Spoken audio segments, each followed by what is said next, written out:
Welcome back to Off Ball Takes. This is your host, Yarby Laws, and this is my co-host. Christopher Wells. We appreciate all the support on our recent content.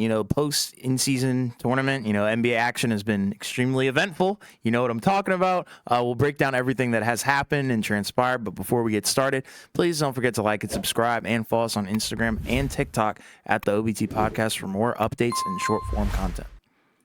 So we got some pretty wacky NBA stories over the last For sure. few days since we last recorded. So the first one, I guess we'll have to start off with it is the Draymond Green, suspension. And Yeah. if this sounds like, like I'm speaking on repeat, I might be, but I'm actually not because this is a different situation this time. Um, So the Warriors and Suns played against each other, right? Over the weekend, and what should have been, kind of an interesting game because it was like, oh, Bradley Beal's first game back, from his back injury. Durant didn't play, so we didn't have that chance initially to see all three guys play. But what should have just been like an interesting game ended up kind of being just something ridiculous, right? In the third quarter, Draymond Green, right? He and Nurkic are kind of, just like wrestling around. There was no buildup or anything, which makes it even more surprising. But For sure. then Draymond just kind of turns and just clocks Nurkic in the face. Um, and the second it happened, because I watched this live, the second it happened, I was like, "Ooh, yikes! That's not good. He's probably gonna get tossed." And sure enough, he ended up getting a flagrant two, and he got tossed. And then obviously the talk immediately after he was got ejected, stuff was coming out was that he was going to be suspended. Um, and so as they were trying to figure it out, in my mind, I wasn't sure how many games I thought he would get suspended. I figured it would probably be more than what he got last time, not because this play was quote unquote better or worse, but just because it's another repeat situation, Right. and they needed to make an example. But this one ended up being indefinitely. So and not just indefinitely, there's also conditions, right, that he has to meet in order to return to play, right? I guess like, it sounds like he's going to have to go through some counseling, some, I guess, deal with whatever issues are going on, off the court. But it's definitely, been a really rough season for the Warriors and Draymond. I mean, like, it's just kind of just a bizarre thing. We've talked about it multiple times where, at the beginning of the season, right, they were, I believe 5-1 or 6-2. And, it seemed like they were better, but I still wasn't necessarily sure that is this really like a 6-1, team. But, and then right on cue, right after that, right, Draymond gets suspended, with the Gobert thing. Yeah. And then they start losing. I think it was like 5, 6, 7 games in a row. And now they sit 10-13. Any way you slice it, this is just bad. I mean, I don't understand what the reasoning behind it was. After the game, he mentioned, "Oh, I didn't mean to do it," and it's like, "Yeah, you did. Yes, you did." Clearly did. Yeah. And he said he apologized. I'm sure that's probably to mitigate the blow. In terms of like, hopefully he was probably thinking, "Oh, if I say that, maybe I won't get as harsh of a punishment." But we knew something was coming the moment it happened, and it's just been rough because the problem with Golden State is you're already in a pickle because they, like I said, they're 10-13. They're 11th in the West. They've not done very well while Draymond was out. I mean, they haven't done that great with them. They're 7-5, which I guess is fine, but um, you know, just this season, it just seems like it's kind of just more of the same in terms of last year, right? You go back last year with the pool punch, which, feels like maybe it was a lifetime ago, but it really wasn't. And then, Yeah. even after that, right, then you had other incidents. Obviously the Sabonis thing, and then of course now you have the stuff going on into this season. And, this is just kind of just bizarre territory because again he's always been a guy that's been in these crazy antics because again there's tons and tons of videos compilations of all these plays dating back to 2016 or however long it's been at this Yeah. point. But He's been ejected these 3 times already this season. yeah, these last few ones just in particular just are just way too over the top. You just can't be doing stuff like that. And like, I know he's talked multiple times about like, I'm, a leader of the team, so I gotta, do whatever. But it's like now you're hurting the team, because it's like he's now putting himself in these situations where he's getting tossed. They need him in order to win a lot of these games. They've lost, the vast majority of the games he's either been, ejected from or been suspended in. Um, and now they're going to have to go, for some type of stretch, without him again, right? I think the schedule's a little bit lighter, so they can probably pick up, some extra wins, but um, it's just again, and that's not even been like, the entire issue with the Warriors, right? Because obviously he's been a problem. The numbers are okay, right? Obviously he's shooting the three well, but again, he's had a pretty negative impact on the season, regardless of whatever the stats say, because he's been ejected, and he's to me been a big reason why they've lost a lot of these games. Sure. Obviously, we've already talked multiple times about Clay and Wiggins, right? Where those guys have, really struggled. They haven't played well, way below, what they were doing last year. Um, and then after that, I mean, again, even a guy like a Kevon Looney, right, who had kind of been a rock for them, now all of a sudden, he's in a position where, he hasn't played that well. So Kevon Looney, right, he hasn't really played that well either. When you look at a lot of the, on and off stuff, it's mainly been the bench has been very good. Yeah. Um, but the starters have been horrendous, which was kind of the opposite of last year, right? Because last year, that same starting five, I think they had the highest net rating of any starting five in basketball. I guess outside of Denver's, I suppose, but Hmm.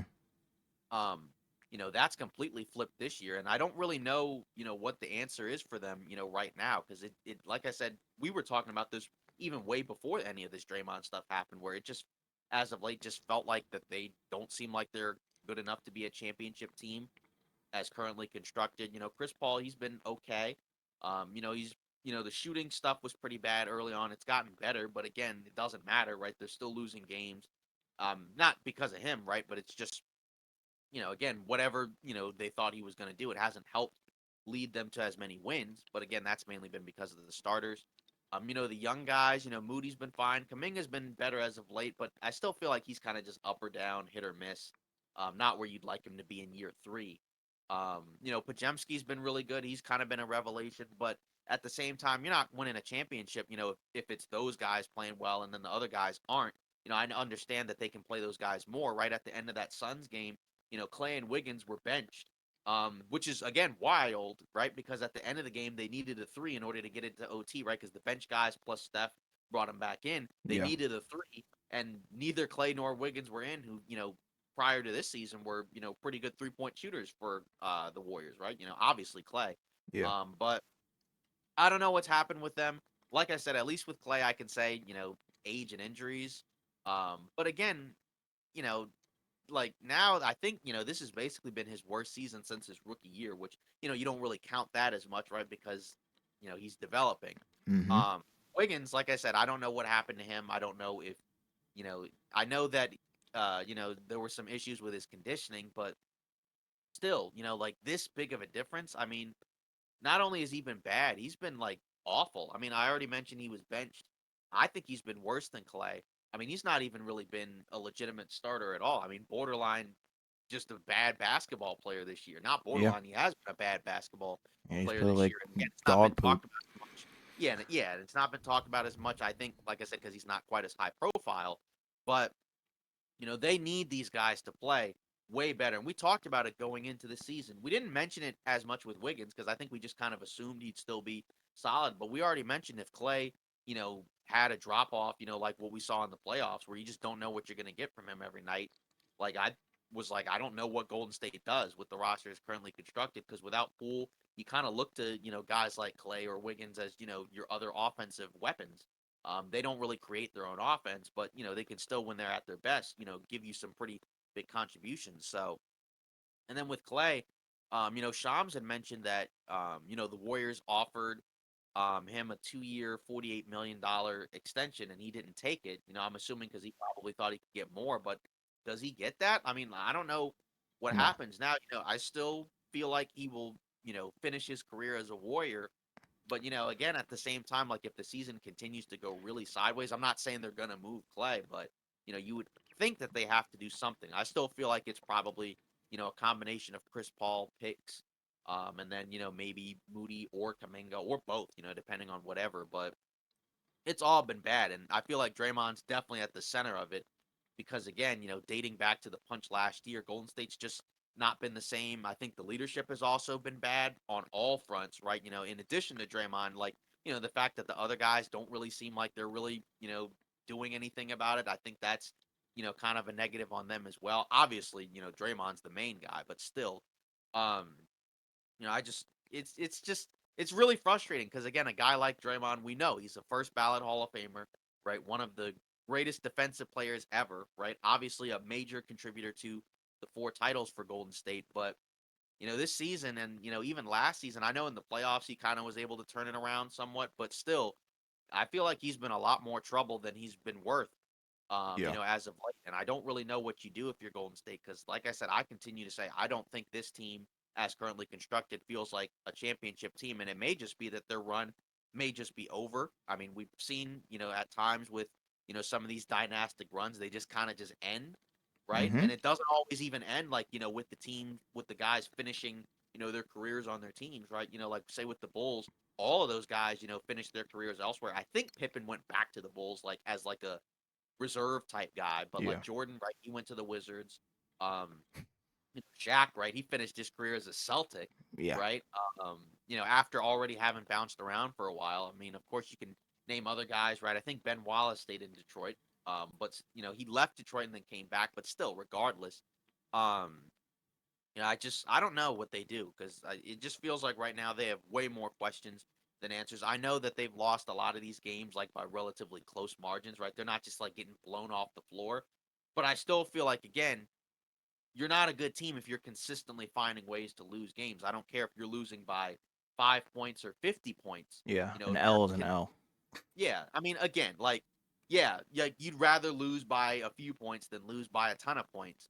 But again, at the end of the day, good teams find ways to win games. And if you're not consistently finding ways to win games, I know they've had some rough breaks in terms of like, guys getting suspended, a few injuries, and then obviously they've had a brutal schedule, which should tighten up. But still, I mean, like in the Western Conference, there's a lot of good teams, so you still have to win. And then that doesn't even factor in, right? When you look at the standings, I mean, most of the other teams that are around them, are doing pretty well. I mean, they're doing better. And in terms of like what they're doing in terms of wins, right? Like the Clippers, who we were kind of, talking about what was going on with them, now they've gone on a run where they look much better.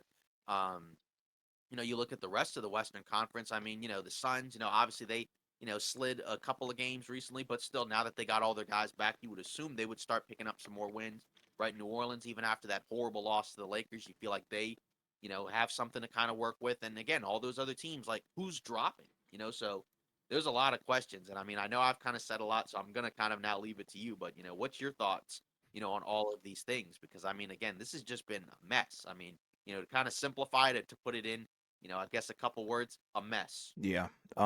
And I think you hit on all the points. You did a great job recapping, everything that did happen with Draymond. And I think this situation, I know it's very early in the season. It's only 23 games for this team, but I think it's the nail in the coffin for their season right there. I think it's done. Indefinitely is a big deal. That means we don't have a specified return date. And right now, you said they're ranked 11th in the Western Conference, 10-13. It's not good. And we know that Draymond's a great playmaker, great defender. We know that. And I think, he does add to their success because I think they're 7-8 with him and then 3-5 without him. So there is a somewhat of a drop off in terms of how many wins and losses they do have with and without him. But I don't know. I really don't know what to make of the whole situation in terms of why he did it and really what transpired. Like, I think we see guys get tangled up almost every night in the NBA. And, 99.9% of the time, I think we don't see somebody get swung on like Yeah. that. So I don't really know what to make of that. But as for the Warriors, I think this hurts them tremendously because, like you said, now they got to get even deeper because you're without a guy who's a crucial part of your offense and specifically your defense, really. And it's tough. It's tough to watch because I think there's a lot of people that do believe in this team. As long as you do have Stephen Curry, I think you are in contention, at least as long as you have him, because he's been playing, not like the, his best brand of basketball, but, he's still been playing fairly well, for his age, I think. And I think he is the true leader. You can see the frustration. He's like, we can't get a stop. Can't do anything, stuff isn't working on offense. I feel it, It's not like he played great in this last game. He shot 8 for 24, 4 for 15 from 3. But, I mean, it's Stephen Curry has the green light to do anything. But then you look at the supporting cast. It's really abysmal. Draymond Green, he only played 17 minutes, but he didn't really do much in that time span, and then Wiggins played even less. 1 for 7, and then Clay played 27 minutes, 2 for 10, 1 for 8 from three. It's like, what can you really do? Right. I mean, a big part of your supporting cast, one guy was suspended, and the other two were benched for Right. most of the second half because they were awful.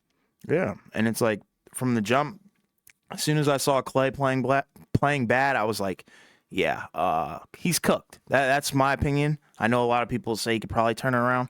I highly doubt it because I know a lot of people were saying come playoffs he'll probably turn it around. I don't think there's going to be a playoffs for this team. It is unfortunate, but nonetheless, Wiggins got to turn it around somehow, some way. Just be better. I mean, like his numbers are really bad. I think he's in the 20s for 3-point percentage, low 40s for field goals. So it's not looking too good for the guy. I So mean, yeah, if he could get in I the mean, 30s, 50%, then because it's not that I have a problem with his numbers being down. It's the efficiency, like right. it's rough. Yeah.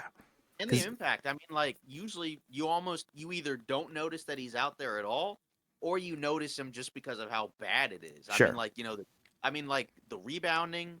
I mean, I know he's averaging like 4 a game, but again, it's not the same as it was, a couple years ago, right? Where in the playoffs, right, we saw what he was doing on the boards. I mean, turnovers are way up. I mean, he's averaging 2 turnovers a game. Oh, Um, hang on. We got a development just now. So it says okay. Golden State is making a change.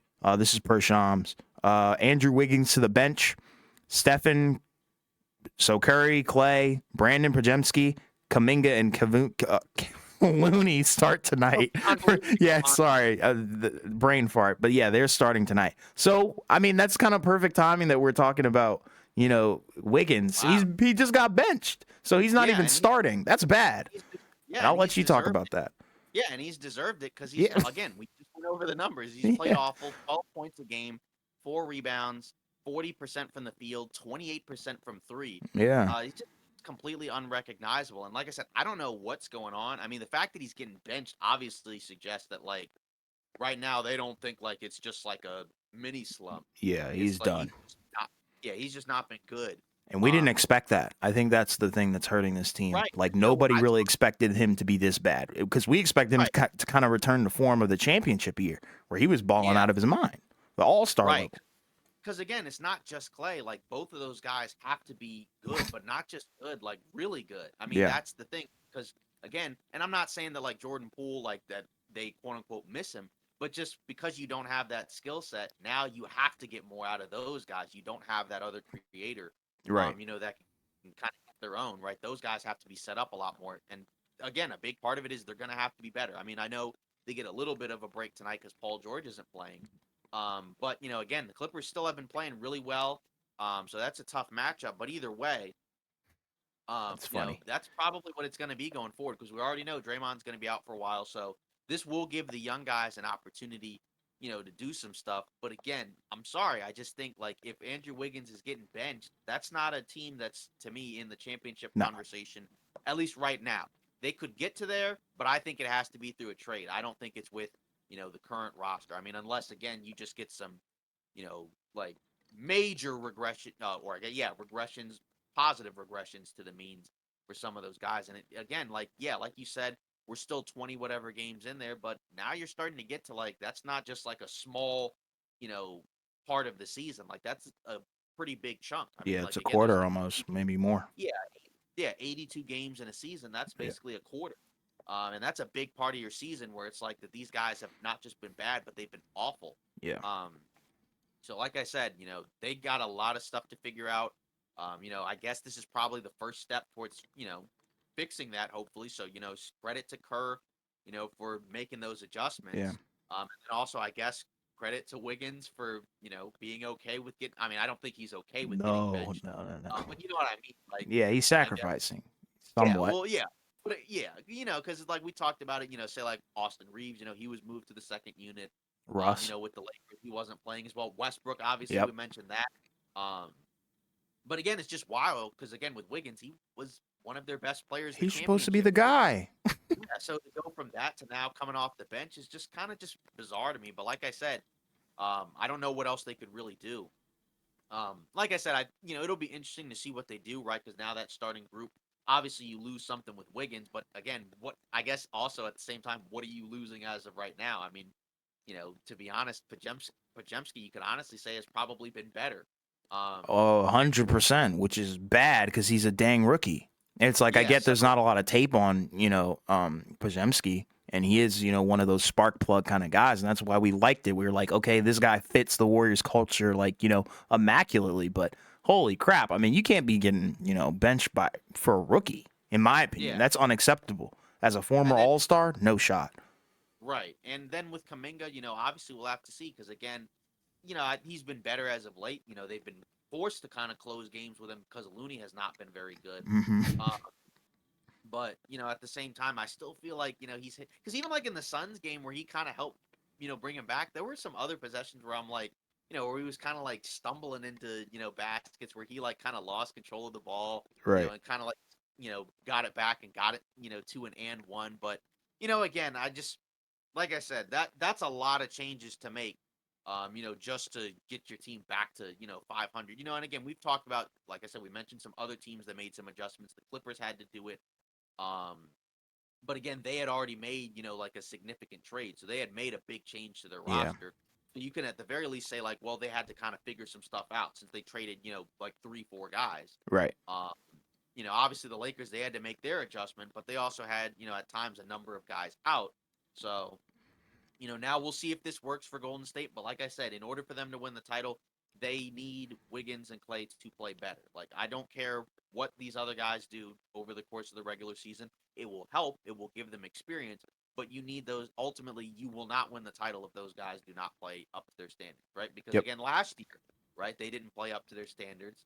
And it cost them, right? Because by the time we got to the Lakers series, right, like you mentioned, Clay was pretty absent, right? He had what 3, 4 consecutive games in a row where we were kind of wondering, like, he's got to show up at this point, and he didn't.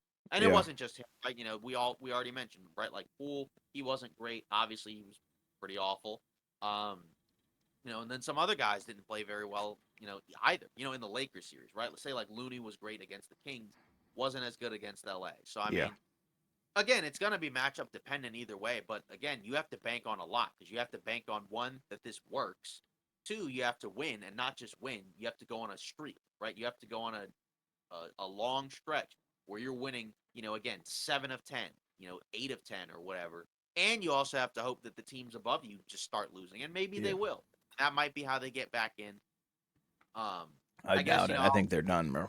yeah, so I was gonna kick it to you. What do you think, is the most likely scenario? Do you think maybe play in? Do you think maybe they kind of go on a run and get into like one of those 6 spots, or do you think like no, they're just gonna be, like they're gonna just barely miss it?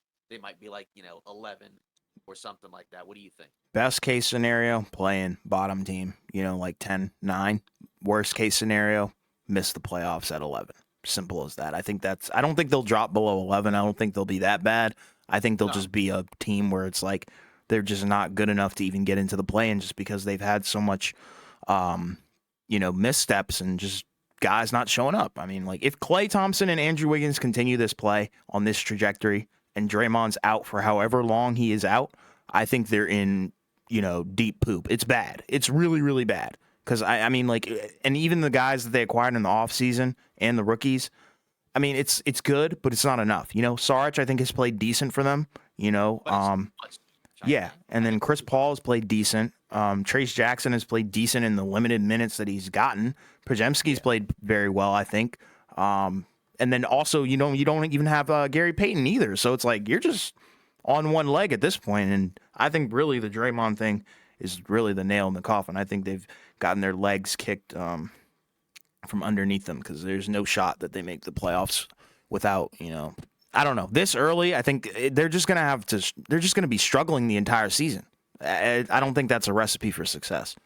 Yeah, and again, just to add as a caveat, I mean, they Hmm. have had a brutal schedule. I think that they've only played 3 teams, I think, that are 500 or worse.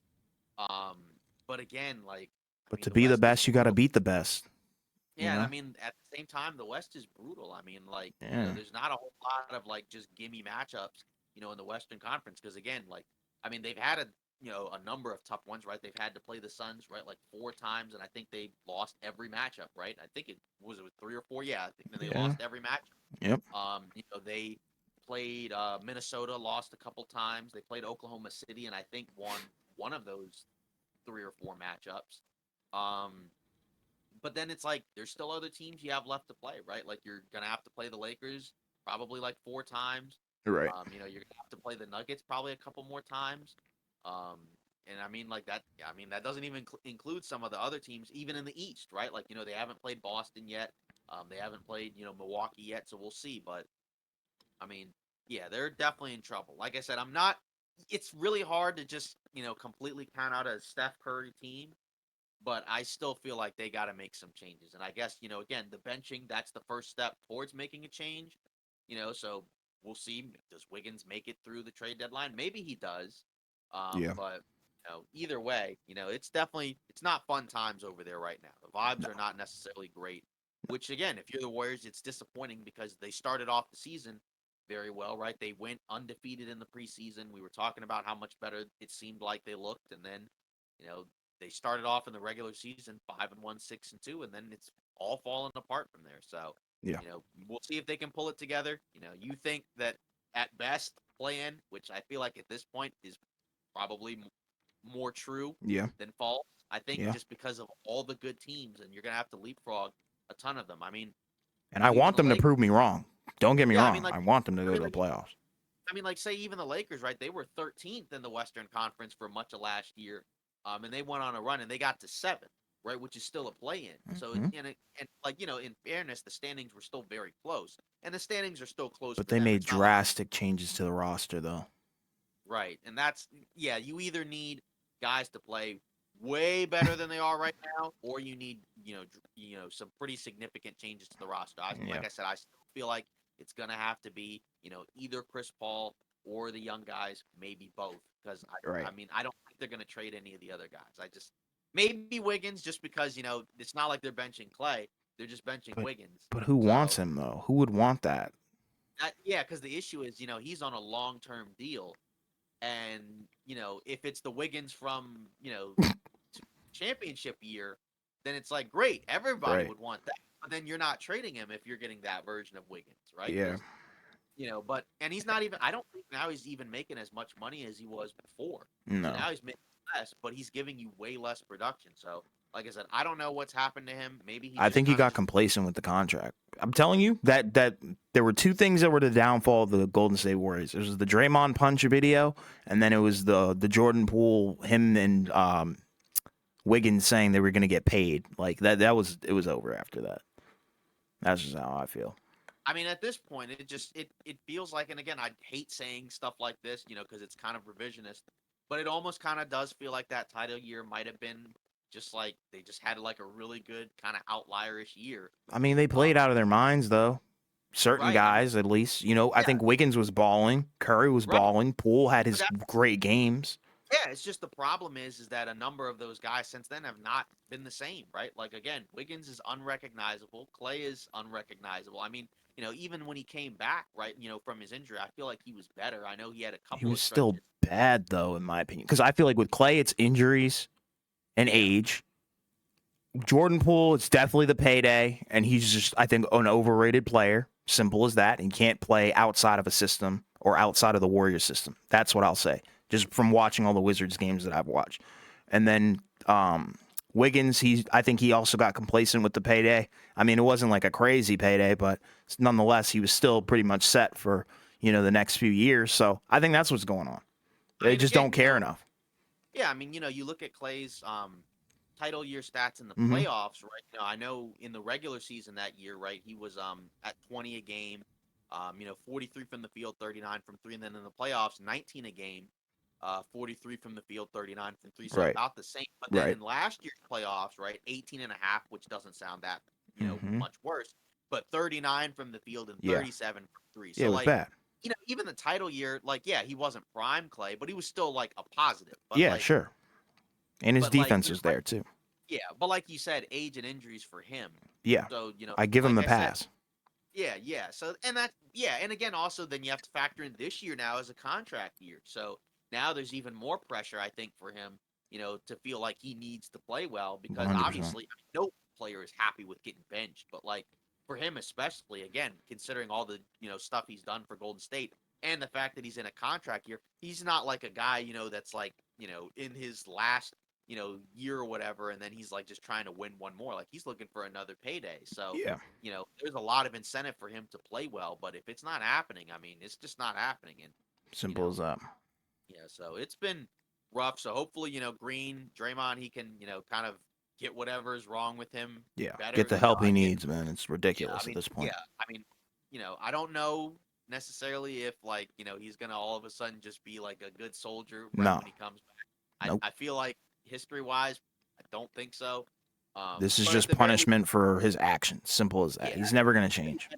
it's got to be better than this because again, like just that kind of stuff to me is just unacceptable because we've Agreed. seen him be able to play within himself where it's like he's adding like a level of intensity and toughness, but not like this kind of stuff where he's just like It's just so unnecessary. Why did yeah, you feel the need to punch somebody? That yeah, screams mental issues to me. Just right. saying. Like at this point, it's just kind of Rodman-esque in terms of like just very Worse. over the top.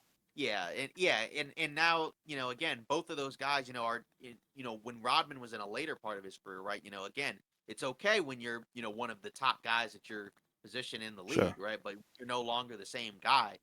You can't necessarily just get away with stuff like that. So Yeah, we'll it's see. annoying at this point. Yeah, honestly, because it's not even fun to watch. I mean, No. that's the main thing is that And like it's annoying to talk about too. right, because that was the the team, for at this point, the better part of about a decade, right? That was the team to watch, in terms of the way they play, the way they changed the sport. But it's just ugly. I mean, it's Yeah. just again, it's a lot of stuff.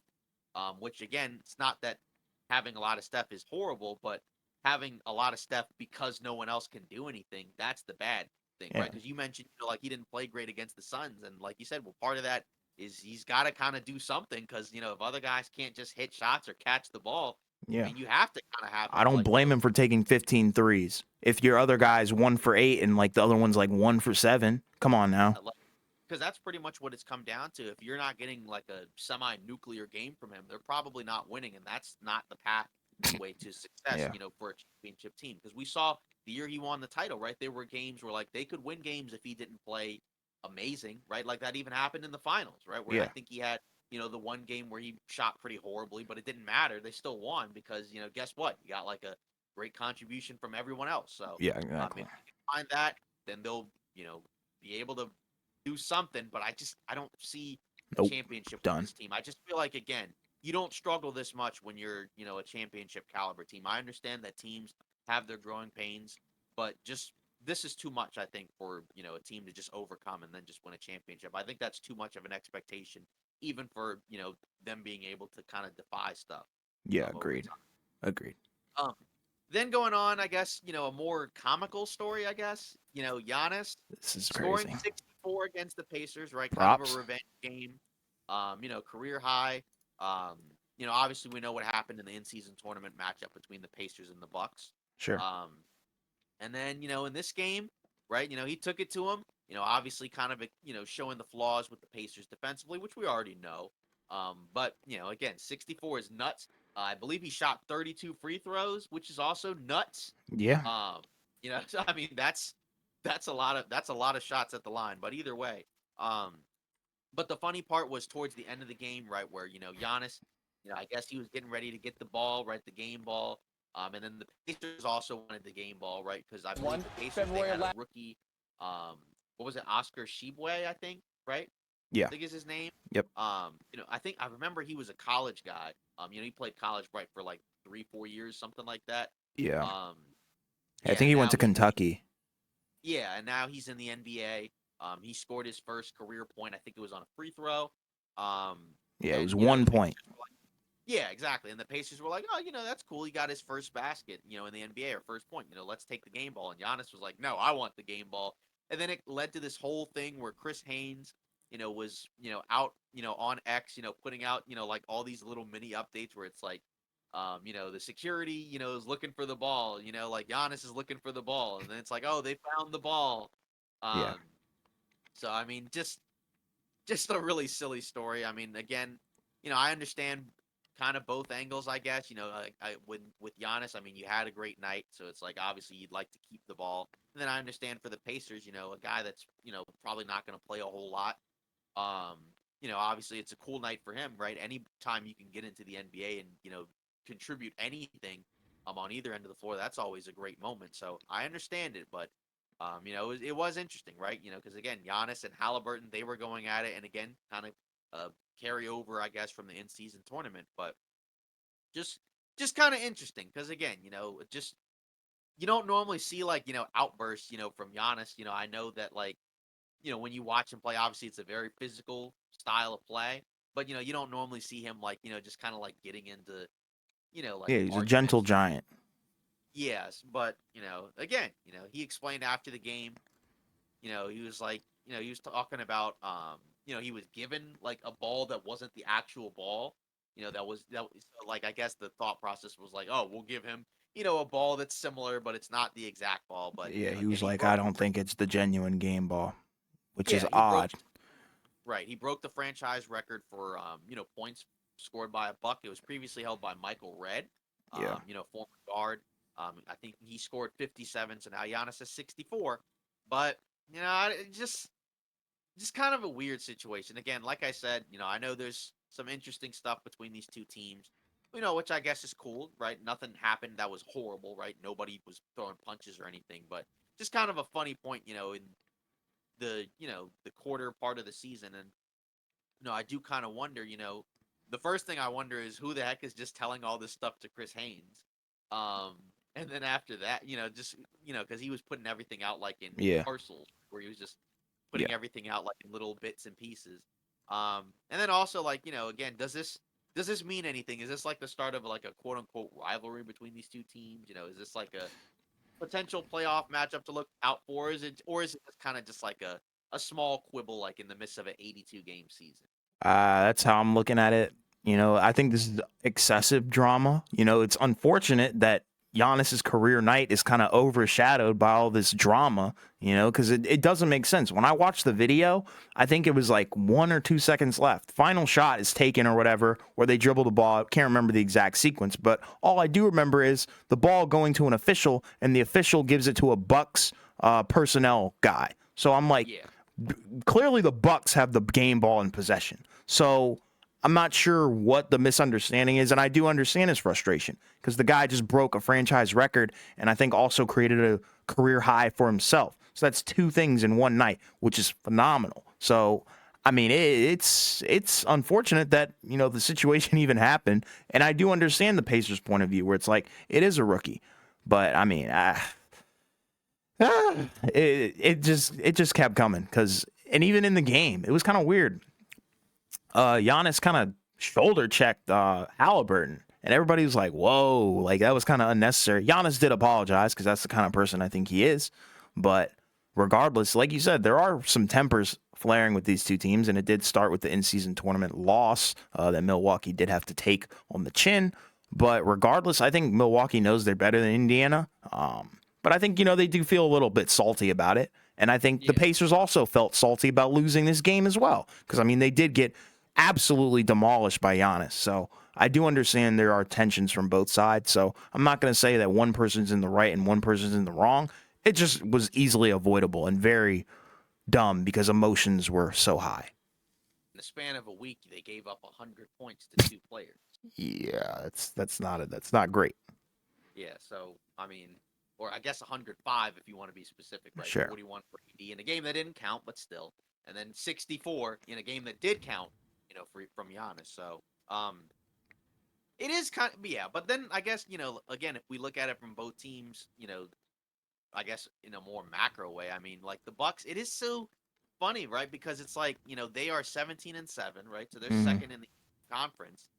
Um, but then at the same time, it's like, just weird stuff in the last week. We've kind of gone back and forth on them, not like against each other, but you know what I mean? Where it's like, it seems like they don't have enough defensively, but then on the other hand, they really can score and they got a really good record. So, I mean, I don't know. I mean, again, I still feel like they're going to be very good. You know what I mean? I've never backed off from, I always thought they were going to be very good. I'm still just questioning a little bit. I think that the defense, is an issue, and I feel like it can get better, but probably through a trade. I don't think it's gonna like significantly improve, by them just playing differently. Because again, the personnel is what it is. I know Jake Crowder's out, and he was kind of a decent, contributor to their team. Now they're kind of trying some of these other guys, like some of the young guys, like we talked about with Golden State, right? They're trying Andre Jackson. He was hurt for a little bit, but it seems like they kind of like him. Beauchamp, they've tried him at times. He's been fine. So, I feel like I said, if they can get, some type of perimeter defender at the deadline, I will feel much better about their, chances. Hmm. Wing defender thing is still an issue, but at the very least, if you can find a way to effectively defend, like, a couple of positions, right? Because we know in the interior they can do a pretty good job with Giannis and Lopez. But if they can do that and the perimeter, that will make me feel better about them. Um, it's just obviously you still have to match up with Boston. But, again, then it's like, even with Boston, I mean, whenever Porzingis is out, they kind of remind me of what we've seen with Boston the last few years where they just kind of fall apart. Even though their record is 17-5, but a few of those games recently were, was while Porzingis was out. So, I mean, Yeah, now they're sure. 18-5. Oh yeah, just because they just got to win against Yeah. the Cavs. I believe Hmm. Porzingis back in this game. Yep. So I mean, again, going into the season, I think we both felt that the Celtics were better than the Bucks. Yeah. Just After because the they moves. feel, Yep. yeah, they feel a little bit more complete. Hmm. But also at the same time, it's like with the Bucks, you have Giannis, who I think obviously I would say is better than Jason Tatum. And Yes. Giannis has had, even though it feels like the fit between Lillard and Giannis is pretty good. You know what I mean? Even though they're not running pick and rolls, right? Like Giannis is playing great. I mean, Yeah. 32 a game, which I think is a career high for him. Yeah, Yeah, and I 32 a picked him for MVP, which is yeah, 32 ridiculous, but I yeah, don't know. 32 a game, career high, 11 rebounds a game, 5 assists, 62 from the field, right? That's obviously also great. Yeah. I believe that's also a career high as well. So he's getting his on offense, right? I know Lillard's been a little bit more up and down. Offensively, he hasn't been bad, right? But again, like compared to last year, the efficiency is way down, right? 25 and 7 a game, 42 from the field, 35 from three. That's going to have to come up. Yeah. Because again, last year he averaged over 30 a game, which I didn't think he was going to get to 30 just because of who's on the Bucks, but 46 from the field and 37 from three. So I feel like those can get better, and if you can pick up another guard defender, that should be enough to at least put you somewhat on par with Boston. I feel like, um, and then obviously you go back to the Pacers, right? They're not a contender. They're still a cool story. It seems like they're going to be a playoff team. I At think the they're a very good least. team in the East. Yeah, exactly. If especially because they're in the East, I think that they will be a playoff team. Yeah. Um, but at the same time, obviously we know they need to improve defensively as well. Yep. 'Cause again, offensively, the Bucks and the Pacers are in similar-ish spots. The Pacers are, they've been the best offense in the league by a decent margin. Um, and both teams are not great defensively, but we know the Bucks have a higher defensive ceiling. Um, Yeah, agreed. so, yeah, so ultimately, yeah, like you said, probably just kind of a random blip, but I would like to see this matchup come playoff time. But Me too. I still feel like you would need to give the edge to the Bucks just because they got the best player. Yeah. Um, I think the it's Bucks not, would take them in a 7-game series. yeah, but Although I think the yeah, Bucks are a fraud team, and it's like when I say fraud team, it's not like they're a bad team by any means. It's just I don't think they're as good as people are making them out to be, and they're definitely not as good as their record says. Just my yeah, opinion. yeah, and like and then you also factor in like the Pacers. It's not. It may not necessarily be like a 5 game series. You know what I mean? Like that could be one of those series where it's like you're in the first round. You're like a 3 seed. Right. And the Pacers are 6. And normally, in the East historically, that's like that's not really like an issue because usually the bottom of the East was not great. Not that Mm-hmm. the bottom is amazing, but you know what I mean. Like Yeah, I get that you. could be one of those weird series where like, oh, we actually have to sweat out a first round matchup, where we actually have to play at our best, and even that may be like a 6-7 game series. So Right. we'll see. It just kind of depends. I mean, because again, like in the playoffs, schemes are different. There's a lot more strategy and attention to detail. Just because again, you're playing a team multiple times over the span of like a couple weeks. Right. As opposed to like you see them once. and then you may not see them again for like 2 months. So, Exactly. like I said, I still feel like the Bucks are really good. Yeah, And I again, guess. yeah, 17-7, you can't complain about that. It does, you do feel kind of weird about it because it's like, you watch it and it's like the record isn't bad at all. But then it's like even when you watch them play, there's like other games where it's like, oh man, look at all the games they could have potentially lost if they hadn't had like a crazy, fourth quarter. I mean, And look right? at their wins and who they've lost to as well. Keep that in mind too. Their schedule has been very, very, I want to say, easy. They've played the Wizards twice and, come out on top. Played Pistons, Nets, Knicks, Heat.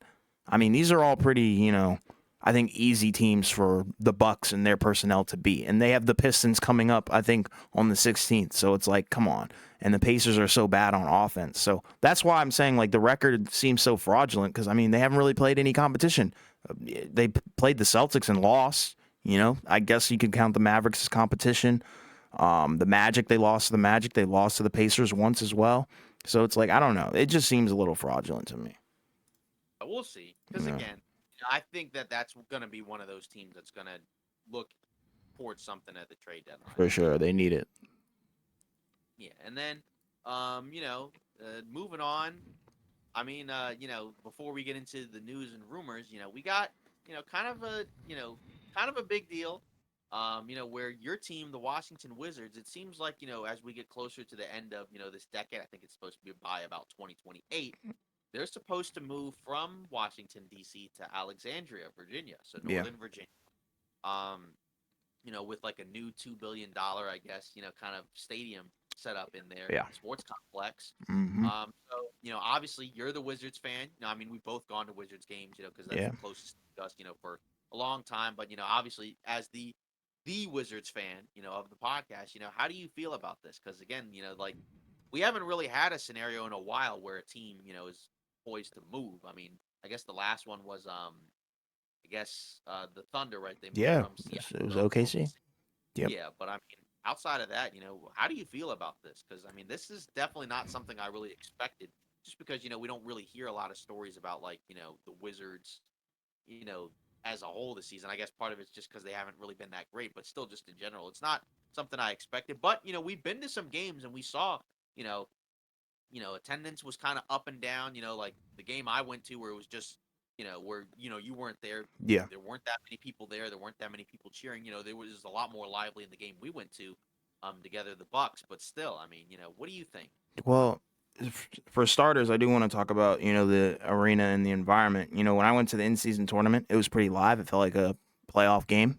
Take that for what you want to take it as. But home opener, very packed. So I think, when there's events going on that are somewhat quote-unquote special, I think they do have the means to pull in attendance because the tickets upstairs are very cheap. And even the tickets downstairs are relatively cheaper than some of the other teams around the NBA just because they're, a little bit on the F tier side of the NBA right now. They don't really have like a crazy superstar or anybody to draw in money. People are normally going to the games to see other teams play. So that's kind of what the market is for DC. But the big deal is like there's a lot of money involved in this. It's a $2 billion operation apparently.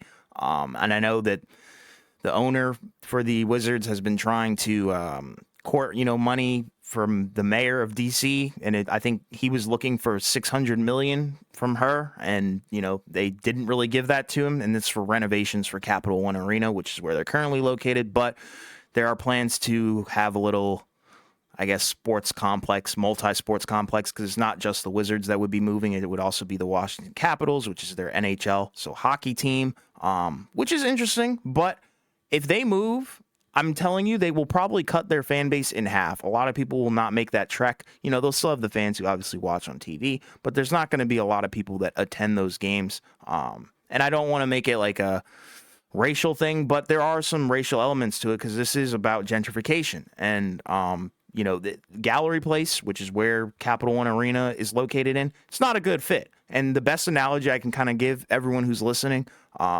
without, taking too much time on this, is when Golden State moved from Oakland. Oakland's crime went up. DC's crime is through the roof. There's carjackings, in areas that are normally not crime ridden. Like, it's just bad. And Chinatown, Gallery Place, whatever you want to call it in D.C., it's been on the downward spiral for a long time. I mean, they closed tons of restaurants. McDonald's is closed. It's really bad. It's just a crime-ridden area. I think they're trying to keep people safe, which I understand. But I think there's also ways to mitigate that and figure out, stuff that doesn't involve a team moving. I think, a team is better fit when they play in their city and for their fans, because I think, if you're a Commanders fan, you know what I'm talking about. They don't play in D.C. They used to play in D.C. and they were a powerhouse team. They left D.C. and they haven't been anything, since. And I do understand the opposing point of view where it's like, okay, cool. Maybe the team does need a change of scenery because they've been so bad in D.C. for a long time. They have not been to the conference finals, I think, since the 70s. That's really, really bad, in my opinion. So I do understand, the need for a move. And it's not like, they'd be moving, hours and hours away. It's only like 20, 30 minutes, I guess, if you really want to do the math on it. But it's interesting. I'd say it's interesting. I'm not going to say disappointing. They would probably lose me as a fan. I would probably just be a guy who roots for players at that point, just because I'm not a fan of, uprooting and moving parts of the economy, because there's going to be lots of jobs lost. It's just going to be a very interesting, I think, situation because there's so much money on the table, and I don't blame him if he doesn't. If he can't turn this down. It's $2 billion. It's going to happen. So that's kind of the weird thing. I don't know, because I think we don't have the worst fan base. It's not like we're rowdy or anything like that. I think we're passionate, but we're not like, we may be bad on the internet, but in person, no, we're not that bad. But $2 billion, I mean, you can't do that. You can't like not do that. You have to take that deal. So I think that's what's going to happen. And it's unfortunate because like I said, I think, every city that has an NBA team, their team should be playing in the heart of their city. But I mean, that's all I can really say about it. Yeah, I mean, again, you kind of pretty much summed it all up. Stupid.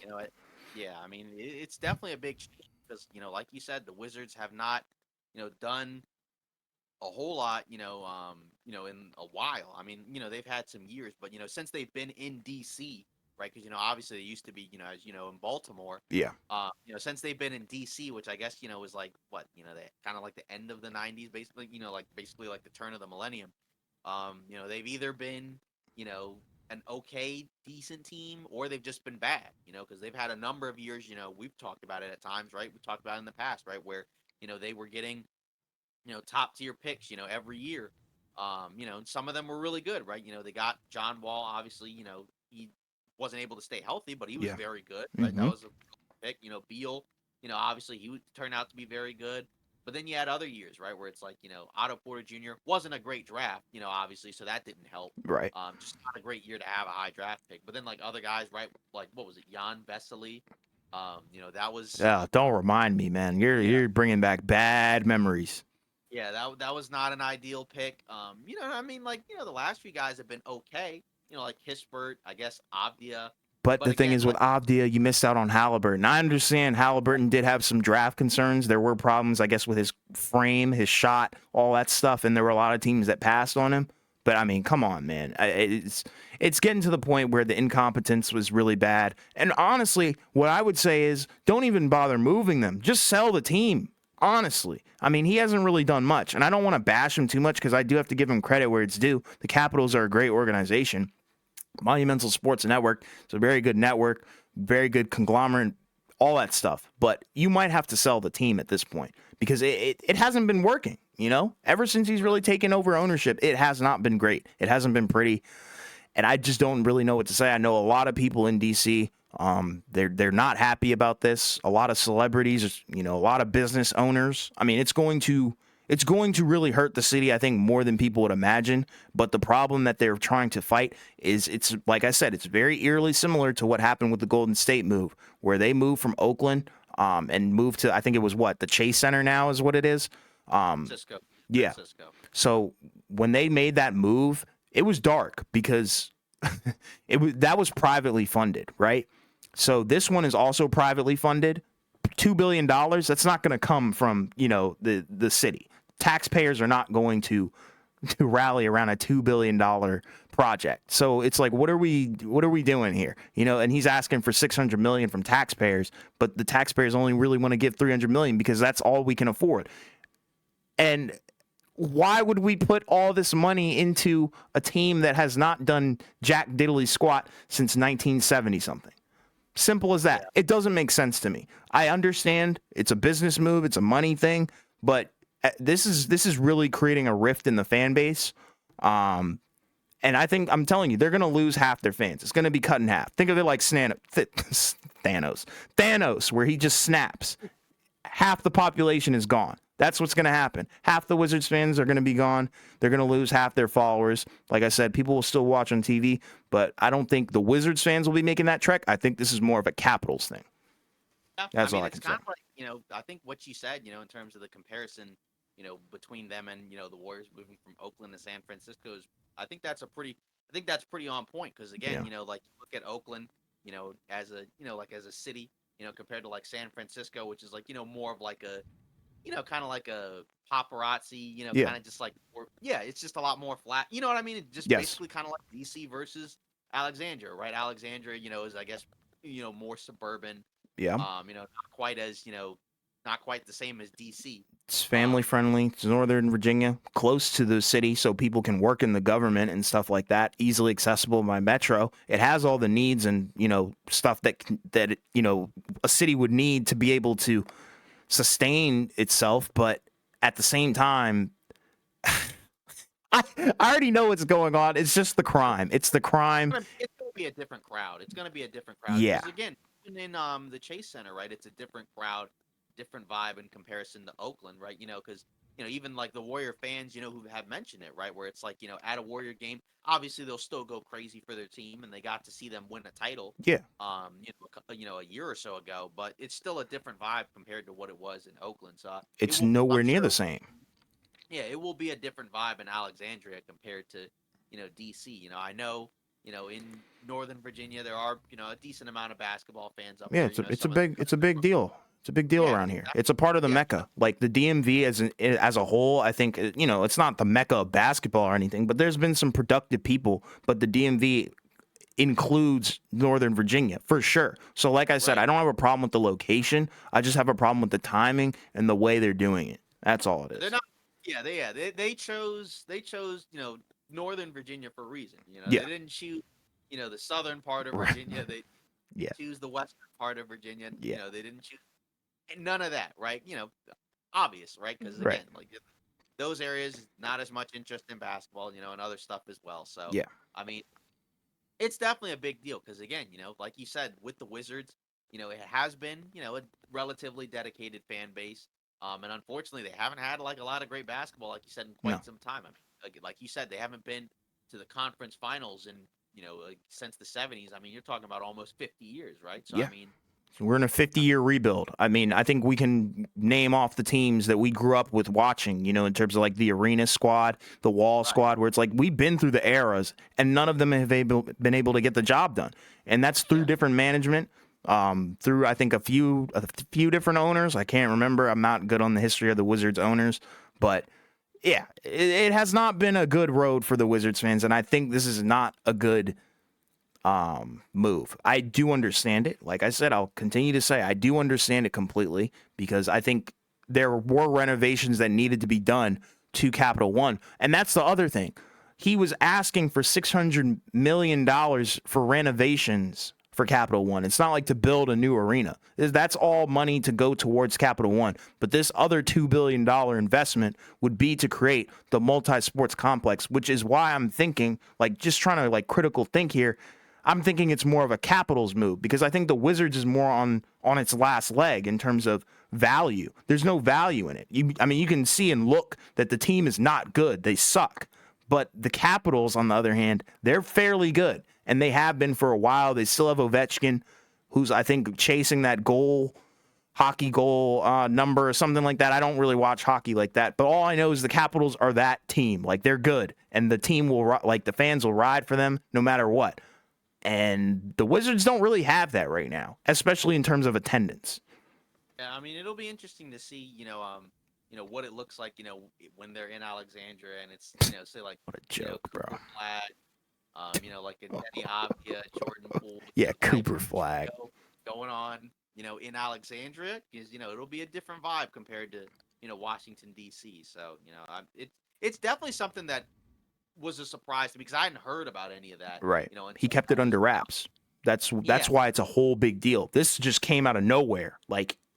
like a couple days ago. I mean, all of a sudden, bombshell. Like it's and Woj just tweeting about it. I'm like, if Woj just tweeting about the Wizards, something's going on.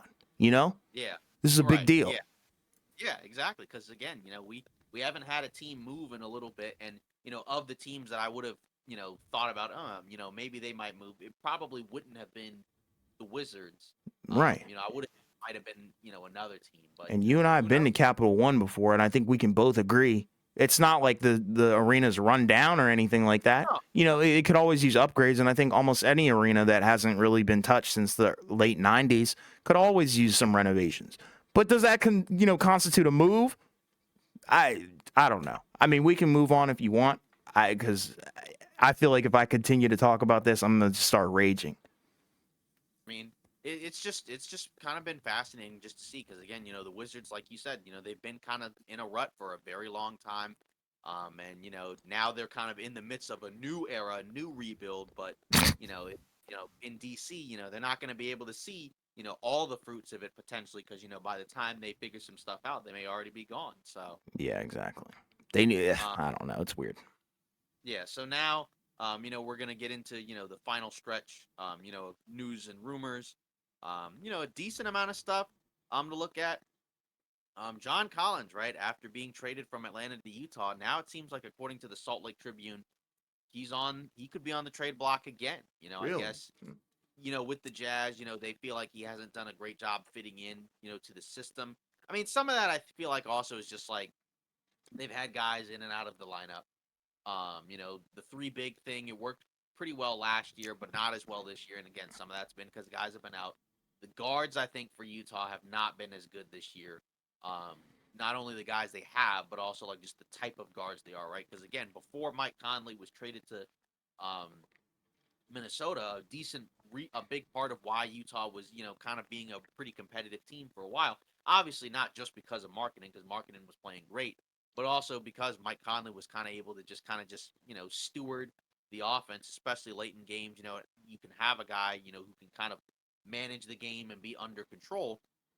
Whereas now, your guards, it's Colin Sexton, it's Taylor Horton Tucker, it's Jordan Clarkson, and not that these guys are bad basketball players, but it's a very different type of guard where those guys are more scoring, you know related. They I guess they definitely move towards scoring. They're not really playmakers or passers, and they're also a lot more chaotic in terms of how they play. Right?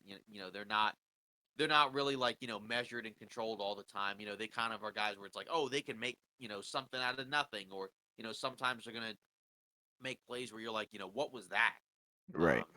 It's definitely been a change, and that probably hasn't helped Collins. But again, the numbers aren't bad, but the team definitely has not been very good this year. And he hasn't helped, in terms of them being good. So we'll see. I mean, it was definitely always a low risk move, in the sense of like you didn't give up a lot to get him.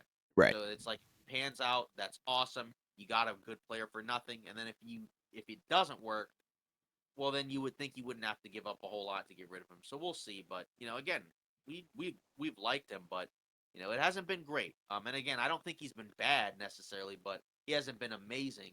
It's Yeah. definitely not like oh, he's back, to where he Yeah. Yeah, the um efficiency for sure is down from the field. From the three, it's gone up.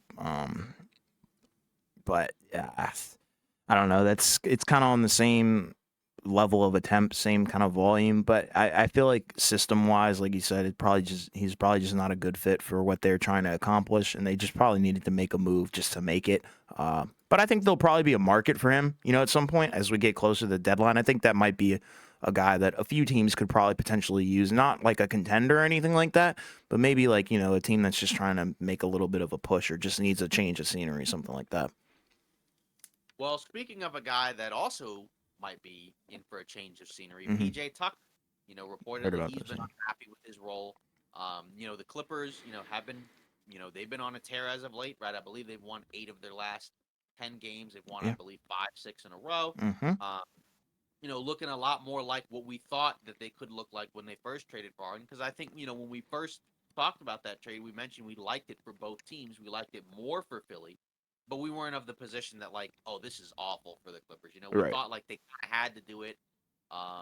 They were in a position where it's like you don't have much of a future anyway, so why not kind of just, get a star Yep. at a position that you've kind of been, needing something from, and then just see where it goes. And it was rough, early on. Now they've kind of figured some stuff out. Yeah. Um, Kawhi also playing better is a big part of that, right? Because initially Paul George was the best Clipper, and that's not going to be, a championship, It's not team. ideal. Yeah. Not, yeah, it's not that he's bad. He just can't be the best player on a title team, Right. at this point.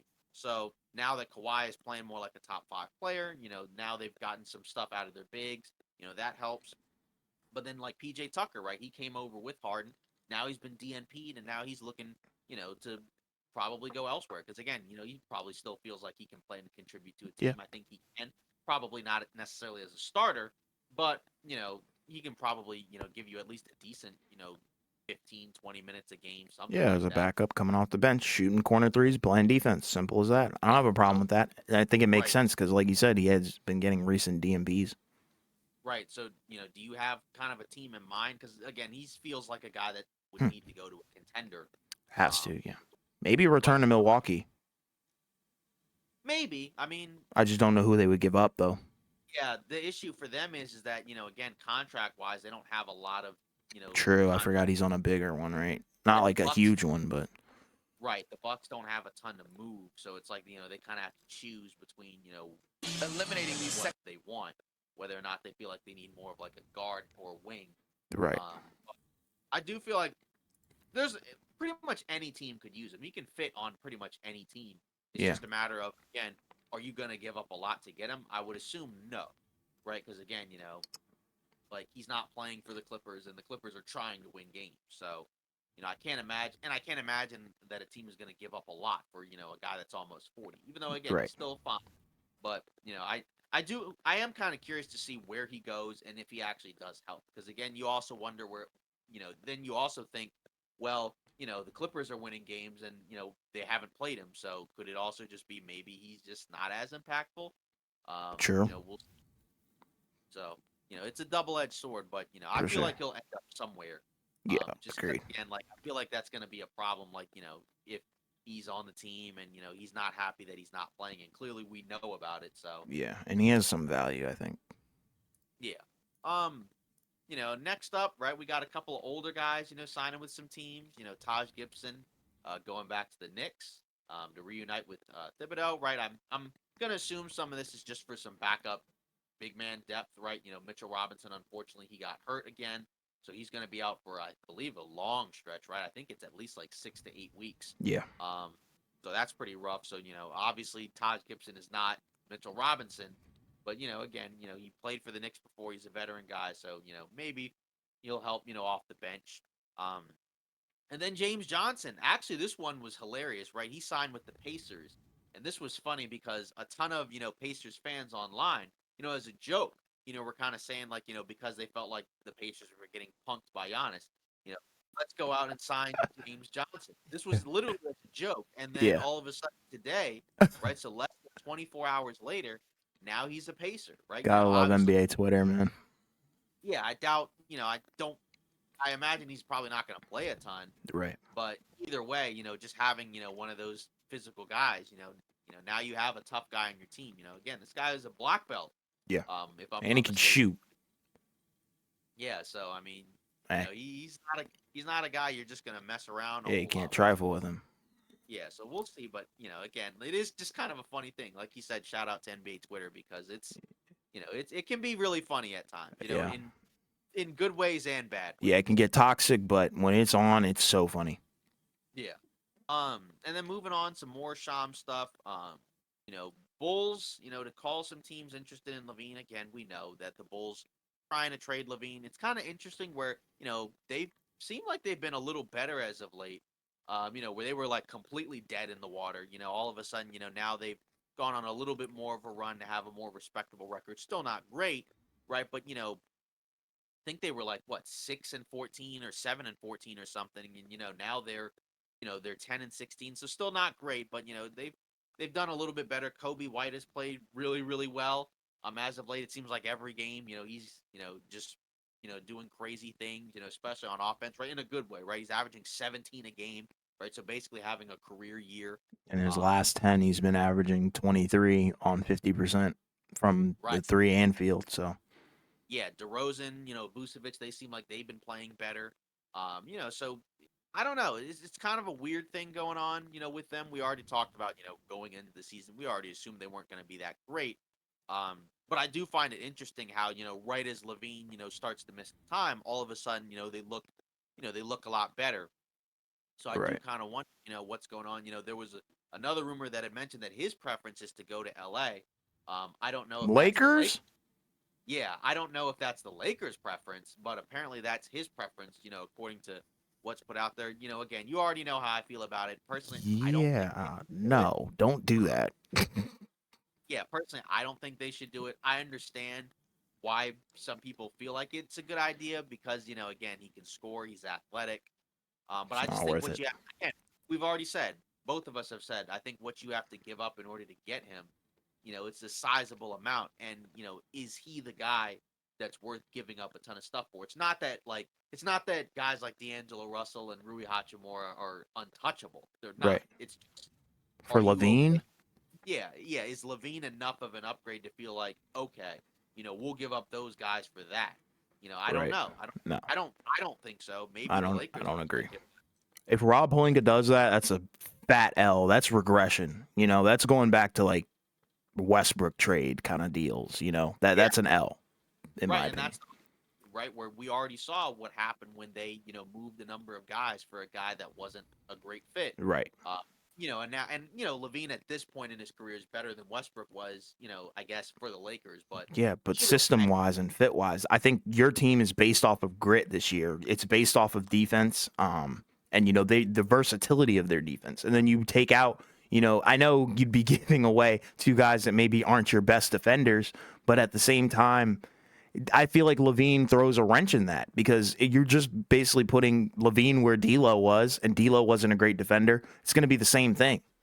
yeah, and yeah, because again, like, do I expect Levine to all of a sudden compete hard on the No, defensive end? no, I don't feel like it. I feel like he probably at this point he is what he is, and I'm not saying he can't help. Like I said, I just think if you're gonna move those guys, in a package together, it needs to be for something where for sure, hey, if we get this guy and we're healthy, that will, that is the piece that can get us there. And I'm just right. not sure if Levine is that. That I again, agree. you already know this.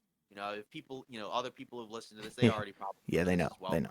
Again, this stuff is only going to heat up more and more, between all these teams, right? With other guys as we get closer to, the trade deadline, right? Yeah, for December sure. 15th, which is the day that this episode will be out, right? That's the first day that players that had signed contracts in the offseason can start getting traded. Not everybody. I think it's like, guys that signed like new contracts that weren't through like bird rights or whatever. So say if we look at the Lakers, right? I think a guy like a Torian Prince, right? He could be traded on December 15th, Okay. but not say like a Rui Hachimura, who re-signed with bird rights, right? He Okay. can't be traded until January 15th. So, once we get a month from now, Oh it's yeah. pretty much fair game for anybody that didn't sign some type of extension where they can't be moved, Right. It's a big for deal. 6 months, yeah, or whatever. So it'll be a big deal. We're gonna hear a lot more about this stuff as we get closer to the trade deadline. But again, it is just kind of interesting, and again, more trade stuff, right? According to Sham, Scotty Barnes, he's considered untouchable. I think that makes sense. I mean, Oh, they for didn't sure. even move him for Kevin Durant, so I mean, like, Yeah. if you're not gonna move him for him, I mean, like, there's not many other guys, to move him for. Then I guess at that point, and again, he's young. He seems like he's improving, right? And then in terms of the other guys on the roster, right? I think like a Siakam and an OG Anunoby, those guys I think are much more likely to be moved. Agreed. Um, than Scotty Barnes, just because again, where they are in their careers. I don't think long term, like in terms of a rebuild, Siakam really fits that. I think he'd prefer to have him, on a team where it's like, hey, if we get this guy, we could be like a perennial playoff team slash Sure. contender, whatever. Um, OG Anunoby, he's not as good, but kind of a similar type of guy where it's like, I mean, he could fit anywhere, I guess, but like, I mean, I'm assuming if a team is trading for him, it's a team that's looking to, get better now, right? Not like a team where it's like, oh, we're a young team and we're just trying to get guys. You know what I mean? Like, I'm assuming it's Yeah. going to be a When you contender type. normally go for a 3-and-D kind of guy like that, you're kind of looking, to already be in that winning position. Just add to Right. it. Yeah, exactly. Like, the Detroit Pistons, I don't think are going to trade No. for OG Anunoby. No. But, maybe a team like, Indiana or, some other team. We even remember last year when we were doing our live stream about the trade deadline, right? We kept hearing like, oh, the Warriors would be real. And I think the Grizzlies were also really Yeah. interested in OG. Those would have been two great fits. Sorry, I didn't mean to cut you off. I think we said like both of those teams, should have done that. They Yeah. ended up not doing it. And again, I think it seemed like the Raptors' asking price was a lot, considering who he is as a player. Not a bad player at all, right? But it sounded like they were asking for like 2, 3, 4 first round picks, which that's not worth it for him. Right. But either way, I feel like one of those guys is going to get traded from the Raptors. I mean, I could be wrong because the Raptors, they didn't do that last year with Van Vliet, and it cost them because they lost him for nothing, and they replaced him with Dennis Schroeder, who isn't bad by any means, but if you're going to lose Fred Van Vliet, you would have liked to have gotten something back. Yeah, at least For a him. pick or something. Right, and so you don't want the same thing to happen, to say like a guy like a Siakam, who's probably a more desired type of player, Agreed. than a Fred Van Vliet. It's just like don't make that same mistake. If a good package comes up, and you're the Raptors, take that. You have 'Cause to. again, like because there's no guarantees that any of these guys stay. We've already heard even rumors with Anunoby where it's like a team, like say Philly, could be in a situation where like they give him like a crazy amount in year one, and then just like a regular contract the rest of the way, and that would be enough for him. Yeah. Because like it's already assumed that he's going to opt out of his player option. So Right. you could lose multiple guys and not get back anything 2 seasons in a row. And if you're the Raptors, that would be Complete to me, mismanagement. that'd be very much mismanagement and just just a complete devastating thing to happen in terms of a rebuild. Because the last thing you Fat want L's. yeah, because the last thing you want is to lose a guy for nothing, right? Even like the Wizards, it's as rough as it's been. At least they got something back, for some of those guys that they moved, right? Yeah, It's not you're not like wrong. Beal. Yeah, it's not like Beal and Porzingis just walked and went elsewhere. Right. They were able to get stuff back. Um, so we'll see what the Raptors do. And again, like all of these teams, as we get closer to the trade deadline, you'll see, some type of market being formed where we'll know who the buyers are, we'll know who the sellers are. I feel like Yeah. we kind of have an idea right now. Yeah, Maybe just those based off the records, yeah. Yeah, based off the records, I think we kind of have an idea of like which teams are buyers and sellers. Even if those teams don't necessarily know it yet, but Yeah. still, either way, um, as we get there, we'll continue to talk about it. For sure. Yeah. So, well, that's it for today's episode of Off Ball Takes. Again, let us know in the comments, what your thoughts are, on the Draymond situation. The Giannis, Pacers situation. The Wizards, moving to Alexandria. Just let us know because again, it's a decent chunk of stuff. Right, not as much, on the court stuff, I guess, although some of it was, but still, either way, there's always something to talk about in the National Basketball Association. So For sure. we continue to appreciate the likes and supports. Again, don't forget to comment, like, and subscribe, and we'll see you next week.